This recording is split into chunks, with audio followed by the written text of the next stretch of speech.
dal leen ak jàmm ci seen chaîne YouTube Sénégal Academy tey dañuy ñëw ak élèves terminal S yi sur l'utilisation de la limite usuelle suivante relative aux fonctions exponentielles maanaam limite quand x tend vers 0 de exponentielle de x moins 1 sur x égale 1.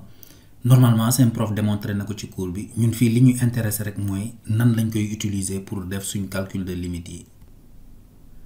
Limite bi nag nii ngeen koy jàppee maanaam su ngeen amee une fonction ñu ne la si limite quand x tend vers x0 de u de x d'une fonction u de x égale 0 avec x0 mën na nekk nombre réel comme mën na nekk moins l'infini wala plus l'infini maanaam x0 réel ou infini.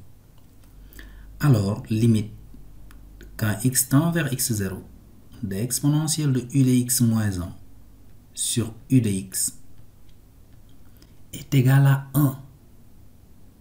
Pourquoi? Mais parce que tout simplement, il suffit de faire un changement de variable en posant grand X égale u de x. Si x tend vers x0, alors grand X va tendre vers 0. Pourquoi? Parce que wax nañ fi limite quand x tend vers x0 de u de x égale 0. Donc su fekkee ne u de x bi ça tend vers x0, grand X qui est égal à u de x va tendre vers 0. Et donc limite quand x tend vers x0 de exponentielle de u de x moins 1 sur u de x est égal à limite quand grand X tend vers 0 de exponentielle de grand X moins 1 sur grand X, et ça c'est égal à 1. Exactement sur une limite de cours bi. Kon saa yu ma amee situation bu mel nii mën naa conclure par 1 mais nag dañuy conseiller élèves yi toujours ñu def transformation bi ba pare def changement de variable pour ñëwaat ci limitu cours bi. kon ñu ñëw ak yéen ci exemple yi bi ñuy njëkk a def mooy bi ci gën a simple mooy limite bi limite quand x tend vers 0 de exponentielle de moins x moins 1 sur moins x. Mën nañ xool directement que ni fii on a moins x et que ce moins x là tend vers 0 donc le résultat c'est 1. Mais pour mu leer mën nañ def changement de variable grand X égale moins x. Donc si on a grand X égale moins x, si x tend vers 0, grand X aussi va tendre vers moins 0 qui est 0. Donc fii dañuy am limite quand grand X tend vers 0 de exponentielle de grand X moins 1 sur grand X, et c'est égal à 1. Donc limite quand x tend vers 0 de exponentielle de moins x moins 1 sur moins x est aussi égal à 1. Lii dafa am solo ñu jël beneen deuxième exemple pour wan leen ne rek comment ça fonctionne. Limite quand x tend vers 0 de exponentielle de x carré maintenant moins 1 sur x carré. Mën nañ wax ne c'est égal à limite quand x tend vers 0 de exponentielle de grand X moins 1 sur grand X avec grand X égale x carré, changement de variable toujours, et là ça donne toujours le résultat égal à 1. Donc ñu ñëw ci un troisième exemple maintenant. Parfois dañ leen di piéger nag. Supposons da ngeen di am exercice boo xam ne nii la mel limite quand x tend vers 0 de exponentielle de moins x moins 1 le tout sur x. Là nekkatul moins x, et souvent dama naan élèves yi bàyyi leen ci xel bu baax a baax. Alors li ma leen di conseiller mooy da ngeen koy bindee sous cette forme nag limite quand x tend vers 0 de moins parenthèse exponentielle de moins x moins 1 sur moins x. Donc fii retrouver nañ exactement la formule du cours parce qu'avec un changement de variable grand X égale moins x, on va avoir exponentielle de grand X moins 1 sur grand X, ça va donner 1. Avec le signe moins là, ça va donner résultat final moins 1. Même chose, on peut faire quatrièmement limite quand x tend vers 0 de exponentielle de grand X carré, comme exemple bi ñu joxe léegi, maintenant sur grand X. Exponentielle de x carré moins 1 sur x, au lieu que mu nekk sur x carré. Alors foofu aussi élèves yi ñooy jëli lu ñu leen waxul, danga naan c'est égal à limite yaay def sa transformation quand x tend vers 0 de x parenthèse exponentielle de x carré moins 1 sur x carré. Donc fii li ma am au milieu calculer naa ko léegi fii ça donne 1, donc ça va me donner x va tendre vers 0 multiplié par 1, c'est égal à 0. Mën nañ conclure donc limite quand x tend vers 0 de exponentielle de x carré moins 1 sur x est égal à 0. Donc vous voyez li tamit benn piège la buy arriver souvent ci exercice yi. Alors ñu ñëw ci exemple 5. Exemple 5 bi aussi liñ koy retrouver ci série exercice yu élèves terminal S2 yi surtout au Sénégal bari na. Fii dañ naan c'est égal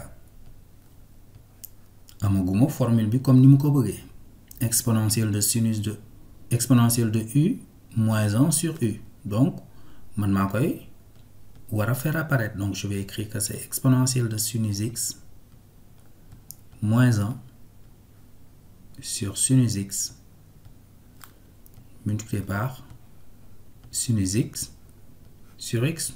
Defuma dara daanaka dama multiplier par sinus x divisé par sinus x, donc amul problème. Alors or limite quand x tend vers 0 de exponentielle de sinus x moins 1 sur sinus x égale à limite su ma defee changement de variable grand x égale sinus x exponentielle de grand x moins 1 sur grand x, et ça c'est égal à 1. Et limite quand x tend vers 0 de sinus x sur x égale 1. lii moom jàng ngeen ko depuis première nag, su ngeen ko jàngul nag ngeen dem ngeen réviser ko ak seen yenn camarades yi ko jàng. Man nekkuma fi nag di leen seen affaire yi ngeen war a yëpp ma leen koy waxaat fii de da ngeen dem jàng seen leçon yi nag. Donc limite quand x tend vers 0 de exponentielle de sinus x moins 1 sur x est égal à 1. Pourquoi? Parce que produit le lii ça tend vers 1, bii tend vers 1, une fois 1 ça donne 1. Alors ñu ñëw ak yéen ci exemple 6. Exemple 6 bi tamit bëri na ñi muy ñëw bac Sénégal. Limite bi ku ko xool da nga naan c'est égal à limite mën nañ def nii directement quand x tend vers plus l'infini dañuy changer écriture bi bindee ko ne exponentielle de 1 sur x moins 1 le tout sur 1 sur x. Ça et ça c'est la même chose. On peut poser ici, on pose grand x égale 1 sur x si x tend vers plus l'infini, grand x va tendre vers 0. Donc limite quand x tend vers plus l'infini de x facteur de exponentielle de 1 sur x moins 1 c'est égal à limite quand grand x tend vers 0 de exponentielle de grand x moins 1 sur grand x et c'est égal à 1. Donc on peut conclure que limite quand x tend vers plus l'infini de x facteur de exponentielle de 1 sur x moins 1 est égal à 1. Alors ñu def exemple 7. sama gars yi exemple 7 bi nag lu mu ci jublu rek mooy wan leen ne nan ban comportement ngeen war a am. En fait fii boo xoolee quand je remplace x par moins 2 je vais avoir x moins 2 au carré ça fait 4 moins 2 ça fait 4 moins 4 ça fait 0 exponentielle de 0 ça fait 1 moins 1 ça fait 0. Fii aussi ça va donner 0, donc forme indéterminée 0 sur 0. boo joxee élèves yi limite bi parfois tem ñu xaw a réer, mais li ngeen war a xalaat rek mooy nga ne fii kat am naa fi benn fonction u qui tend vers 0 et j'ai exponentielle de u moins 1. Donc man lan laay def mooy faire apparaître sama limite de cours. Donc damay bind ne c'est limite quand x tend vers moins 2 de exponentielle de x carré parce que fii mënuma fi def transformation yu bari dama koy bàyyi noonu il me pose pas problème en fait. Alors qu'est-ce que je fais? Je divise par expression bële.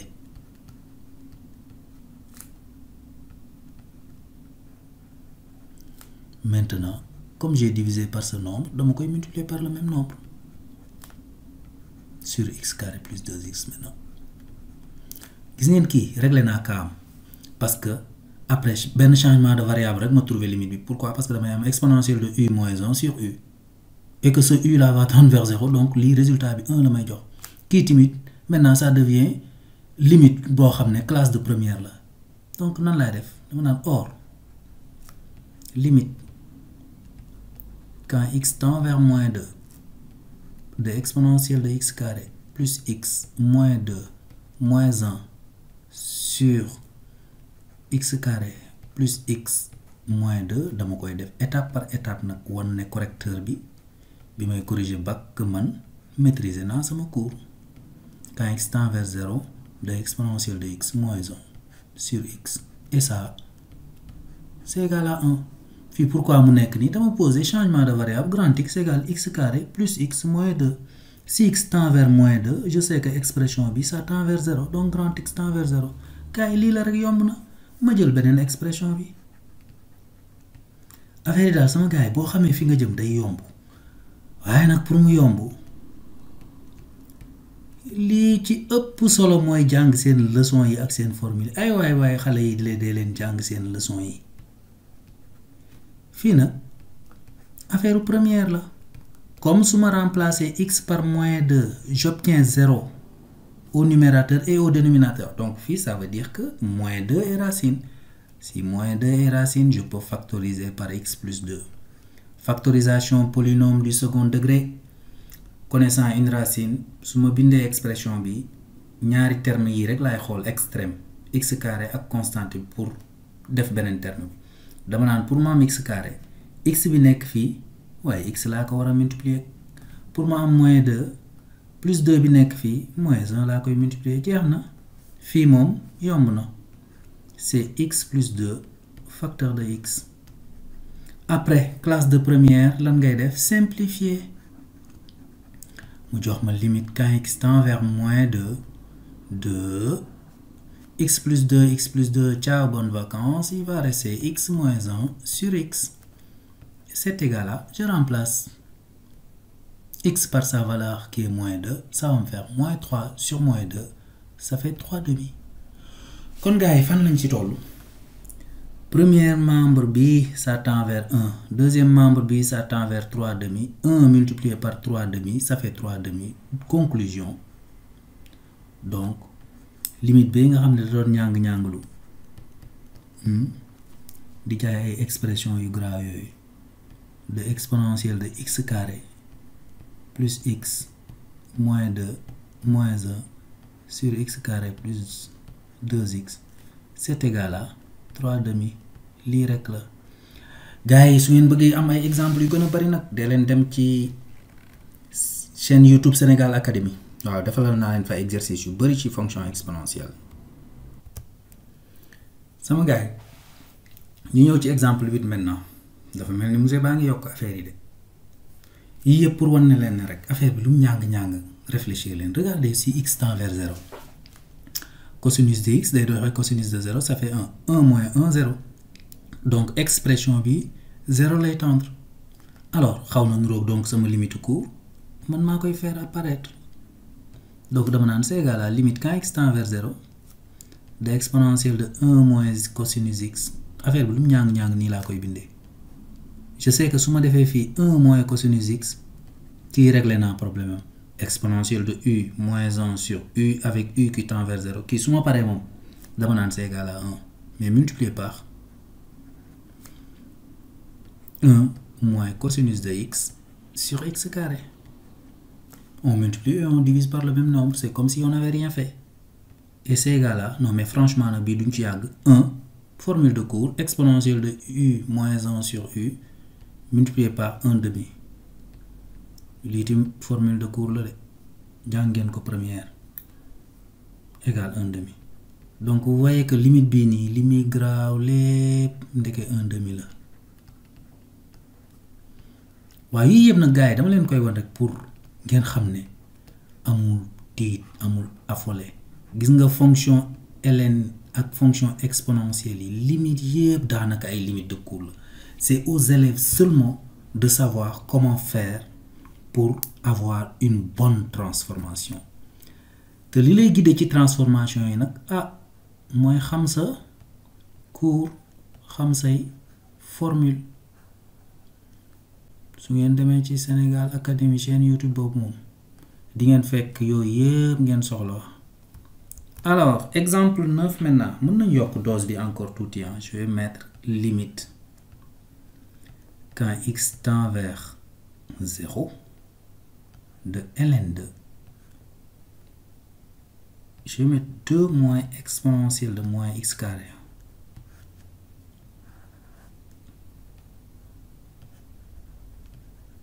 sur sinus x. Gars yi naan waaw fii tamit même chose mais fii am na benn changement su ngeen demee ci chaîne YouTube Sénégal Académie di ngeen fa gis genre limite yi xaaral ma rappeler ko même forme la que limite bi foofu wax nañ fa si limite quand x tend vers x0 de u de x égale 1 alors limite quand x tend vers x0 de ln2 u de x sur u de x moins 1 est égal à 1 te foofu maa ngi leen fay wax ne donc à chaque fois que ngeen am ln2 u de x sur quelque chose et que nga am formule indéterminée 0 sur 0 maanaam u de x tend vers 1 faites apparaître cette fonction là kon loolu la ñuy utiliser dans un premier temps pour limite bi parce que lii quand x tend vers 0 lii ça va tendre vers 0 exponentielle de 0 ça fait 1 2 moins 1 ça fait 1 donc ce qu'il y a à l'intérieur tend vers 1 je vais essayer de faire apparaître sama limite court boobu donc je vais écrire que ni limite bi c'est égal à limite quand x tend vers 0 de ln2 2 moins exponentielle de moins x carré sur 2 moins exponentielle de moins x carré moins 1 multiplié par 2 moins exponentielle de moins x carré moins 1 le tout sur sinus x. Alors, maintenant, continuer transformation. C'est égal à limite quand x tend vers 0 de ln2 2 moins exponentielle de moins x carré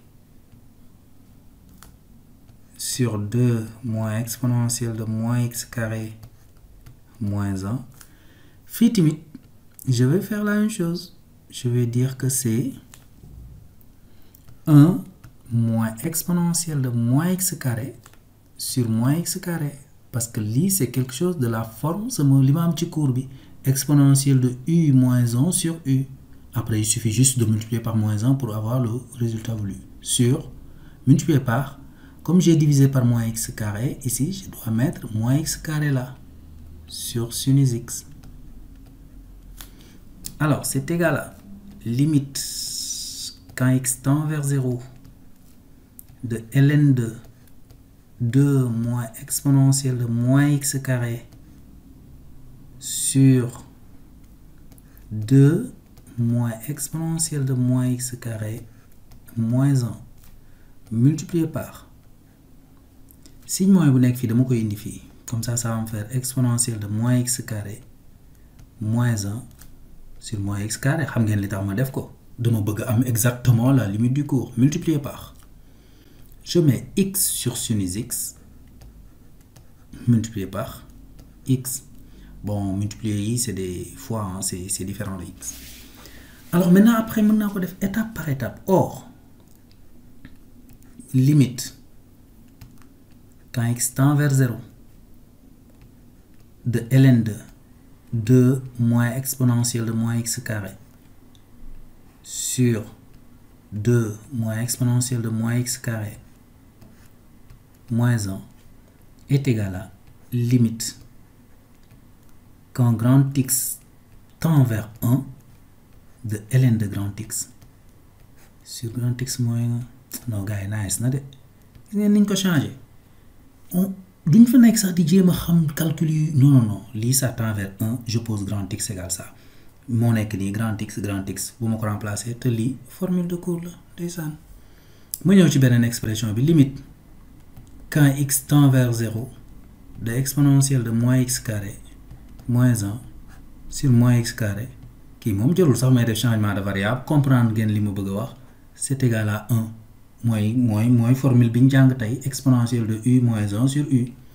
ma jël beneen bi ci topp limite quand x tend vers 0 de x sur sinus x lii tamit jàng nañ ko première limite quand x tend vers 0 de sinus x sur x égale 1 donc su ma jëlee l'inverse de 1 aussi ça fait 1 bon bii moom xanaa dama ko ci yokk rek waaye jarul woon sax bind limite quand x tend vers 0 de x égale 0 léegi kon koy gaa yi xool leen bii ça tend vers 1 bii ça tend vers 1 bii ça tend vers 1 bii ça tend vers 0 donc on va avoir 1 fois 1 fois 1 fois 0 ça donne 0. Conclusion donc limite quand x tend vers 0 de ln de 2 moins exponentielle de moins x carré sur sinus x est égal à 0. waaw sama gars yi tey lii laa leen indi loon nag j'espère que comprendre ngeen mais nag sama gars yi bala ñoo terminer ñu corriger juste benn petite coquille bu ndaw ci exemple 8 bi gis ngeen ne ci conclusion bi dama bind limite quand x tend vers 0 de exponentielle de 1 moins cos x moins 1 sur x égale 1 demi mais fii c'était x carré bu leen ko fàtte donc c'est x carré. bala maa terminer nag dama leen di jox ñaari limite quand x tend vers moins l'infini de exponentielle de x moins 1 sur x pour wax rek élèves bi ay waay lii du formule usuelle bi bu fekkee ne lii la x fii 0 lay tendre lii su ngeen xoolee ce n'est même pas indéterminé. Pourquoi? Ndax mën naa bind limite quand x tend vers moins l'infini de exponentielle de x moins 1 est égal à quand x tend vers moins l'infini def nañ ko ci seen chaîne YouTube Sénégal Académie fonction bi ça tend vers 0 donc dinañ am 0 moins 1 égale moins 1 limite quand x tend vers moins l'infini de x égale moins l'infini donc limite quand x tend vers moins l'infini de exponentielle de x moins 1 sur x c'est égal à 0. Pourquoi? Parce que c'est réel sur infini. Beneen formule bi mooy limite quand x tend vers plus l'infini de exponentielle de x moins 1 sur x qui forme indéterminé la gars. Quand x tend vers plus l'infini, numérateur tend vers plus l'infini, dénominateur tend vers plus l'infini. Mais pour fii bu ñu bëggee lever indétermination bi dañuy utiliser beneen formule usuelle boo xam ne def nañ ko aussi ci seen chaîne YouTube Sénégal Académie donc mën naa ko bindee nii or limite quand x tend vers plus l'infini de exponentielle de x sur x égale plus l'infini. su ngeen ci bëggee am lu leen leer dem leen ci seen chaîne YouTube Sénégal Académie traité nañ ko bu baax a baax de moins 1 sur x égale 0 réel sur infini donc par somme plus l'infini plus 0 limite quand x tend vers plus l'infini de exponentielle de x moins 1 sur x égale plus l'infini. kon gis ngeen ne sama gaay du bi amul benn bu ciy tendre vers 1 loolu na ngeen ci bàyyi xel ci exercice yi waaw di leen jox dig daje ba beneen yoon ci seen chaîne YouTube Sénégal Académie.